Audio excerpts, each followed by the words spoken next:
Muling naging usap-usapan sa social media si Paolo Avellino matapos siyang matanong tungkol sa posibilidad ng pagsasettle down. Marami ang curious kung handa na nga ba ang aktor na pumasok sa panibagong yugto ng kanyang buhay, lalo na't isa siya sa mga pinakainaabangang leading men sa industriya. Sa iba't ibang panayam, naging bukas si Paolo sa pagsasabing mas mature ng kanyang pananaw pagdating sa pag-ibig at sa relasyon. Gayunpaman, binibigyang diin niya na mahalaga para sa kanyang tamang panahon at tamang tao bago tuluyang gumawa ng malaking desisyon sa buhay. Dahil dito, marami ang nagtatanong kung malapit na ba siyang mag-settle down.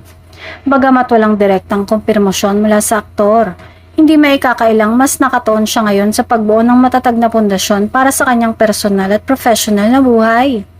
Samantala, patuloy namang sinusubaybayan ng kanyang mga tagahanga ang bawat update tungkol sa kanya. Marami ang umaasang darating ang araw na ibabahagi ni Paolo ang kanyang susunod na malaking hakbang pagdating sa usapin ng pag-ibig at pamilya. Sa ngayon, nananatiling palaisipan kung kailan nga ba magsasettle down si Paolo Avellino, ngunit isang bagay ang sigurado.